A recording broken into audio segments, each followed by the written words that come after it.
For those of you that love talking about animals, from Sci News, Rhinorex chondrupus, new herbivorous dinosaur discovered in Utah.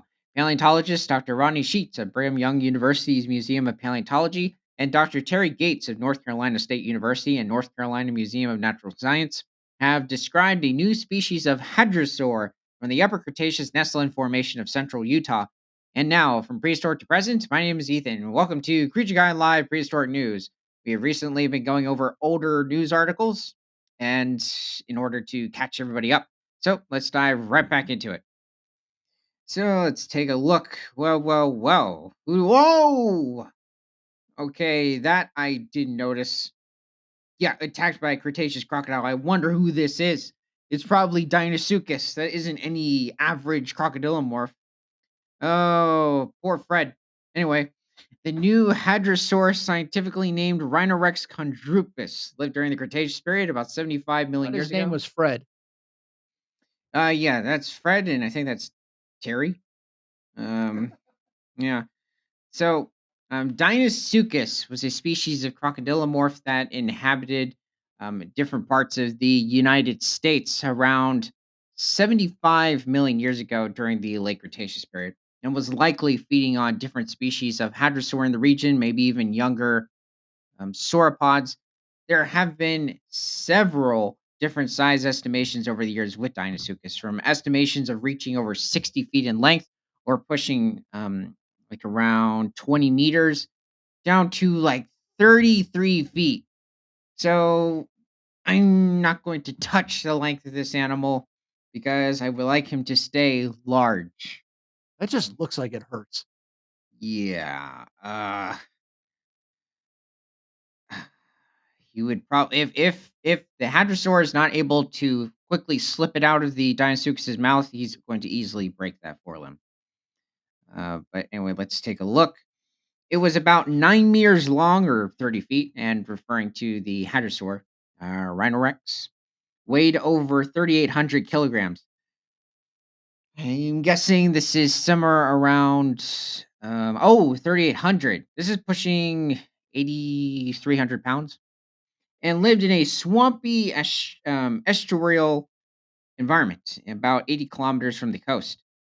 I'm guessing this is around 35 to 40 miles. Um, yeah, swamp. That makes sense. We found other hadrosaurs from the same time period, but located about 320 kilometers farther south that are adapted to a different environment. So I think that's pushing some around 150 miles.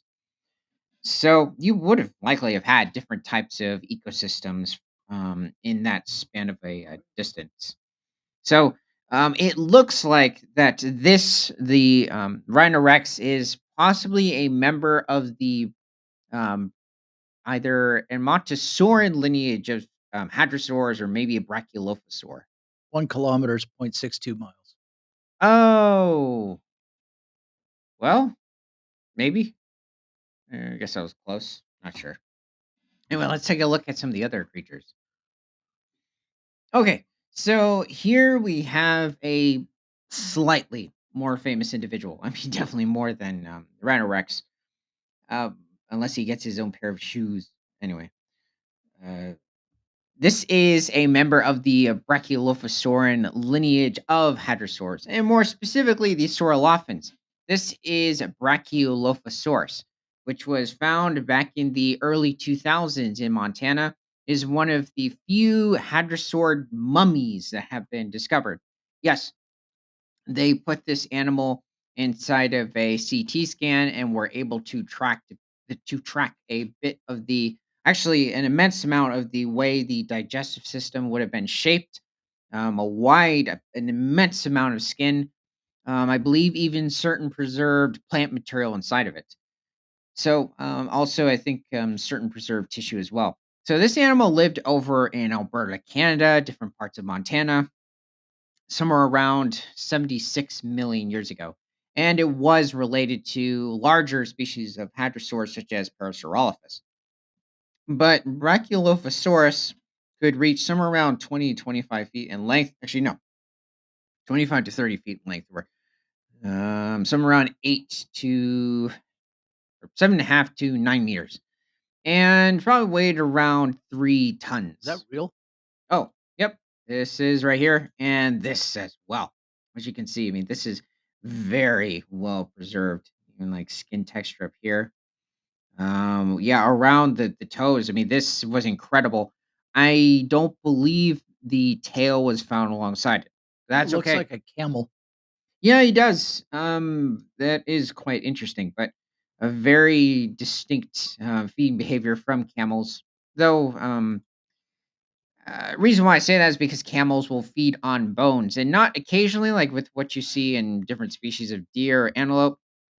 Certain species of deer, it's much more prevalent, especially like elk or moose. It can be quite common in certain parts of the year. But camels are notorious. They come across some bones, they will immediately start feeding on them or carcasses. So they're quite omnivorous. Um, you have a leftover hamburger, a camel will finish it. Anyway, Brachiolephosaurus probably not. I don't think mushed mammal would work. Anyway, this is probably an Albertosaurus or a Gorgosaurus in the background. There might have been a certain Brachiolephosaurin fossil or a hadrosaur that lived alongside it with preserved bite marks that indicated Gorgosaurus was hunting it. There have been certain species of hadrosaur with preserved tyrannosaur bite marks that healed, so indicating that the tyrannosaur was hunting it while it was alive and it got away. These appear to be some as darkid. It's a odd species. It's not hitting me.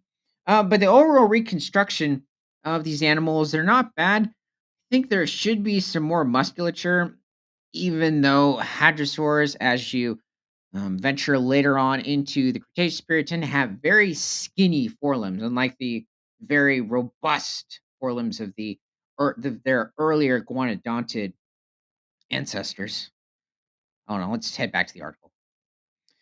So, this discovery gives us a geographic snapshot of the Cretaceous and helps us place contemporary species in their correct time and place. Rhinorex chondrupus also helps us further fill in the Hadrosaur family tree.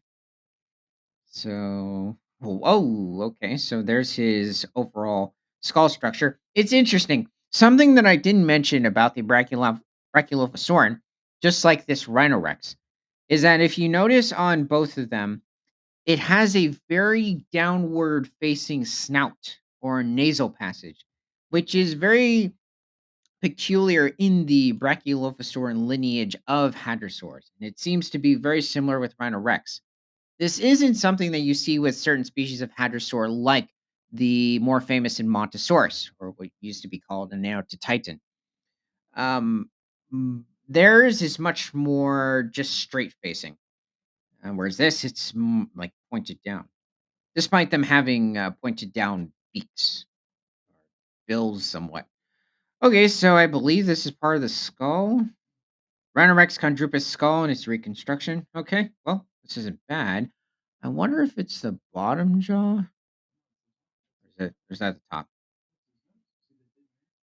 Oh, yeah. Oh, okay, it's his nasal area. That was really complicated to tell. Okay. Hadrosaurs are usually identified by bony crusts that extend from the skull. Sometimes there have been um, many species, even though hadrosaurs like Edmontosaurus have in recent years been given a crest. It can be quite hard to distinguish with some hadrosaurs whether or not there would have been one.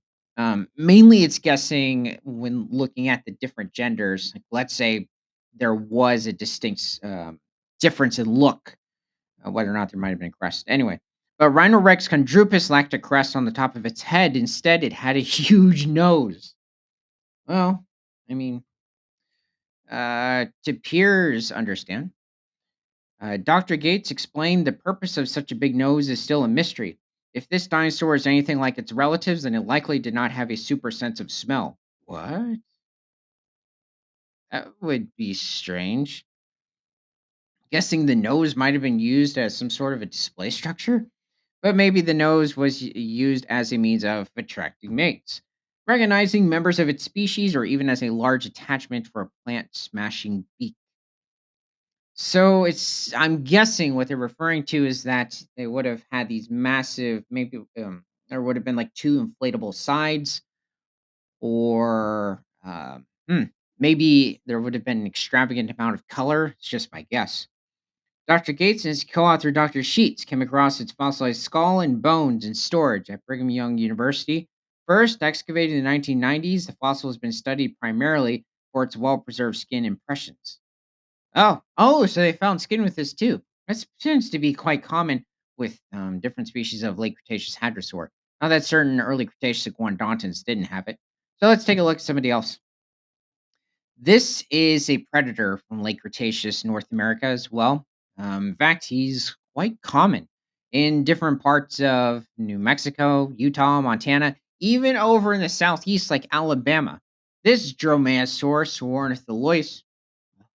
Sornitholestes, was probably feeding on younger hadrosaur individuals, maybe even younger ceratopsians. It doesn't tend to be mentioned that these creatures would have gone after smaller sauropods, but they were definitely capable of taking on a hatchling. This individual was probably around 5 feet in length and maybe weighed 30 to 50 pounds.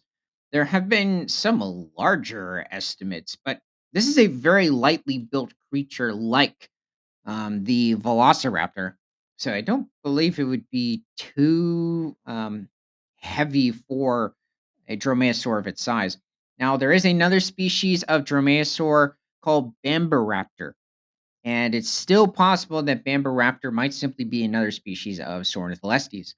And looks like there's at least two or three different species of Sornitholestes in existence.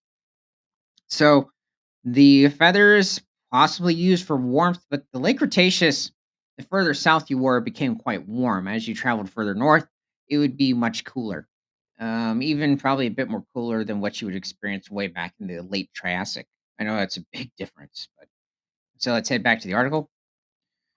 When the paleontologists reconstructed its skull, they realized that they had a new hadrosaur species. We had almost the entire skull, which was wonderful. That's interesting. It just looks like it was the front of the snout region. Anyway, it's good to hear. Now, taking a look at another creature. This animal is a member of the Iguanodontidae family back in northeastern Queensland. So back in north early Cretaceous northeastern Australia, around 112 million years ago. And this is Mutabarosaurus, which could reach somewhere around 25 feet in length and weigh up to 3 tons. So for the time, it was one of the larger medium-sized species of iguanodontids. Now, it used to be recognized as a member of the Rabidodontomorph lineage of iguanodontids. However, as of last year, or in 2024, it seems to be more agreed upon in our community that this is a member of the Elasmaria lineage of ornithopod dinosaurs.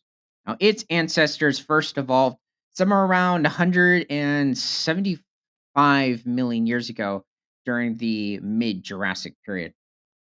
So, oh yeah, this is a decent reconstruction right here. Actually, they're giving it a lot of muscle. Montebarosaurus in recent years has been given quite skinny arms, and it seems that for some reason members of the Elasmarian family just didn't have very robust forelimbs, unlike their smaller descendants.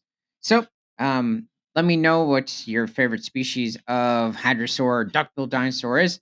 And from prehistoric to present, my name is Ethan. This is Creature Guy Live Daily News. Remember to like, comment, subscribe if you love talking about animals, and share this show with everyone you know because nothing is better than all animals all the time.